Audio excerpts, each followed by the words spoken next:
Oh, man. Oh, dude, I dropped my wallet. Oh my gosh, man. I'm gonna have to pick him up.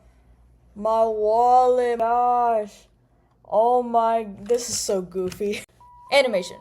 You all know him. We love him. Comes 2D, 3D, stop motion, graphics, what have you. It's been a part of our childhoods, and it will always be a part of our adulthoods as well, because not only is it a form of entertainment, but also it is a form of human expression, which is exactly what film is! Yay! By technicality, animation has always existed in the world since, well, the birth of film, because the first existing film was shot in 1878 by Edward Muybridge. Edward Muybridge was the person who was responsible for the moving horse. It's quite literally a film about a moving horse. And it came to be an accident, quote-unquote accident, because when Edward was taking the photos of the moving horse, it was meant to be an experiment and to prove that at some point, the horse would lift all of his hooves off the ground at some point. But with the photographs accumulated into one, though, turning it into a non-stop running clip, it turned into a film. Because humans suddenly realized that, wow, we can take moving images like these and then capture it. That's amazing. Changes everything forever, changes the game. Now we have televisions. That's awesome, right? So quite literally, animation is just that. It is a form of film in which takes the simplicity of moving images and turning it into a multifaceted product birthed from the tip of a pencil, or from shot to shot. Multiple still images all captured together in various positions, projected in rapid succession into a sequence that will instill life within itself, creating a moving image. Hi everyone, as you can see, this is very different. I never really post any of my video essays, but I wanted to try this time. This is actually really funny because it is an assignment. It's an assignment for my Film 1010 Film Aesthetics and Analysis class, but hello! It's nice to formally meet everyone, finally. My name is FJ under Fishbone J, and today, as you can see, our topic is animation, and today, we will be reviewing my favorite all-time scene currently. And of course, we already know. It's from Transformers! Woo! Anywho, due to the time limit that I do have, I want to get started by saying that this will contain major Transformers 1 spoilers. It's been out for a hot second, but just in case you haven't watched it, hope your pillow is warm on both sides. Go watch it. Shame on you. Go watch it. Of course, we can't talk about animation without talking about its principles, right? So, here's the list.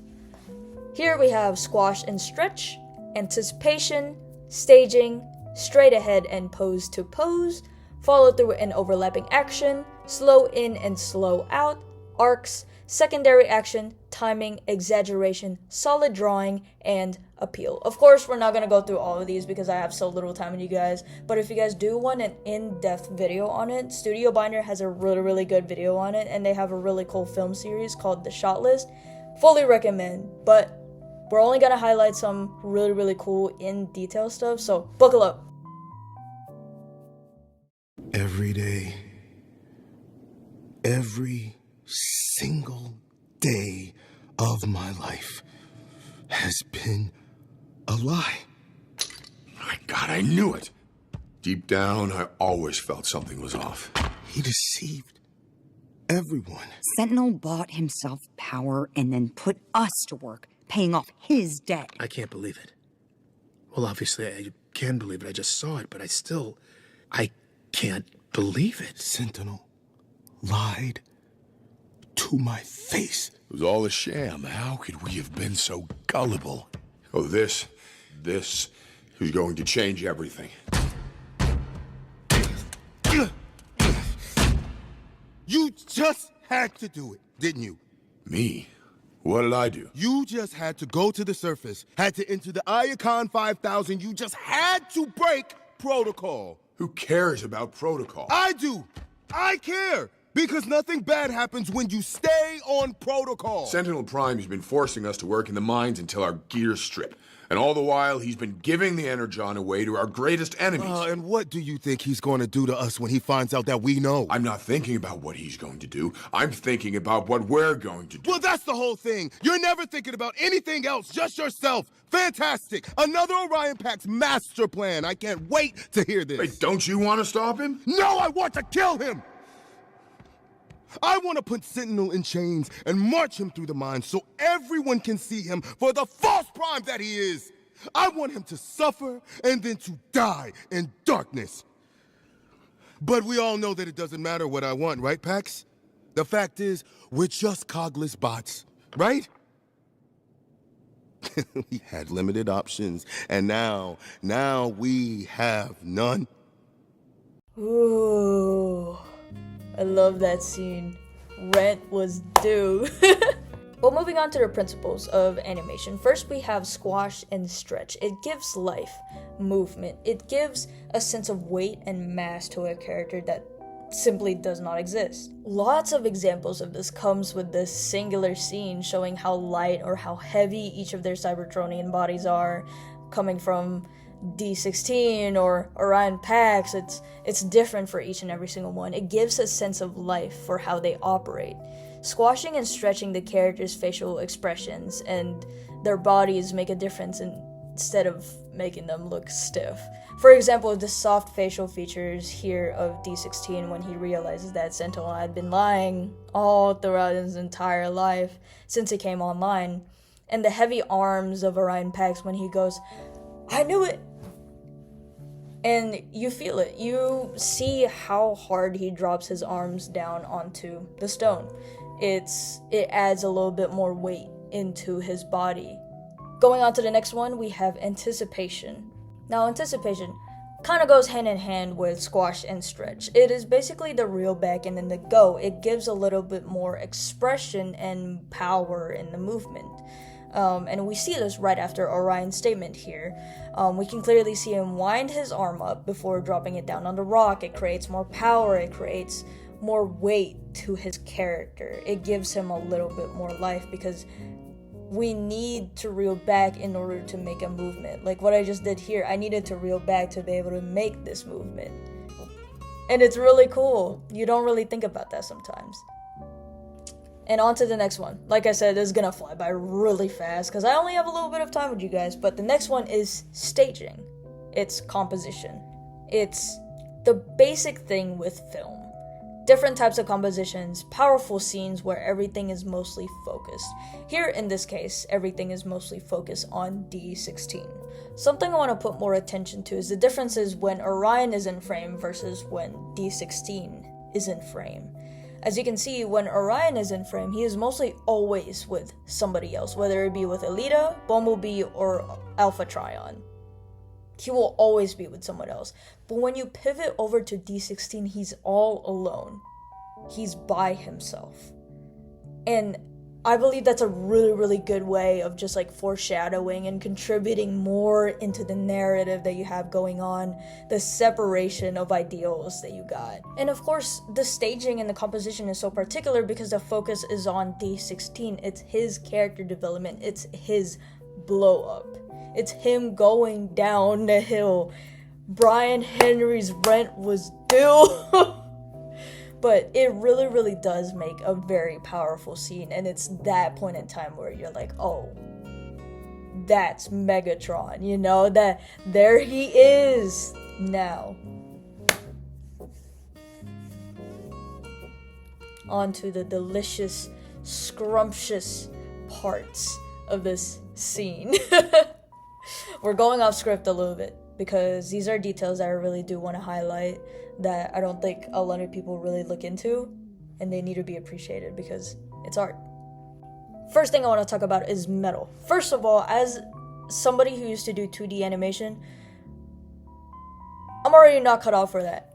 I tried Blender, not cut out for that either. Not a tough soldier in that. I applaud everyone else who is, however, and even more so to people who can animate through Blender and people who can animate metal like that. Metal has a lot of reflections, as you can see throughout this entire movie, Cybertron is metal. Applaud to the animators, please. Oh my goodness. But I specifically wanted to talk about this tiny little detail that I found within the scene. As you can see, Elita appears to be the shiniest because, of course, she used to be the captain of the underground energon mines. It makes sense. She would be shinier. She was on top of that chain. At least, just that chain. B, on the other hand, is the dullest. Light doesn't bounce off of him as sharp as Elita. But as you can see, B is the dullest one. Light doesn't bounce off of him like it does off of Elita. It's not sharp, it's dull. Light spreads out a little too much because it makes sense still. Since meeting Orion Pax and D16, he had been demoted all the way down to sub-level 50 for who knows how long. And of course you have D16 and Orion who are right in between. They're not too polished and not too dull either. The second thing I want to highlight is lighting and shadow, and it makes sense. Everyone's made out of metal. Every light and shadow will bounce off of everyone, but didn't know it would bounce off of everyone this differently. And I want to highlight D16's optics first. It turns more and more orange at the ridges the more he blows up. And as we know, it turns red at the end. Of course, it turns orange gradually, and then it turns red. Of course, he's Megatron. He doesn't have any jaundice anymore. But it's such a contrast to his all-gray uniform. And even if you're sitting at the very back of the theater, you're like, oh, that's Megatron. Like, him blowing up like that, that's Megatron. And it's even more emphasized with the colors of his optics getting more and more vibrant. And yellow is usually used for warnings and hazards like that, so it makes sense. Another thing I want to highlight with lighting and shadow is formations of shadow around Orion, Pax, and D16.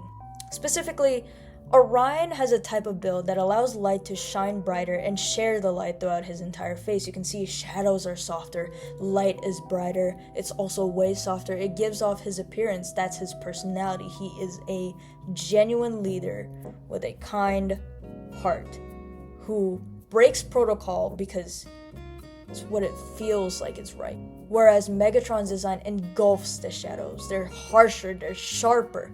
There's not much light bouncing off of him as much as it is with Elita, and then B, and then Orion.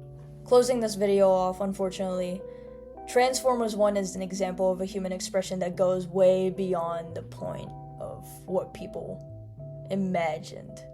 It is a human expression meant to be kept alive, and fully recommend watching Transformers 1 if I haven't already gaslit you or persuaded you to watch it, and even as an avid Transformers fan, it, as much as it doesn't keep up with like other continuums, its own thing, it's still a really, really enjoyable thing to watch, and an enjoyable thing to watch just Transformers be animated like this, but not in a Michael Bay way.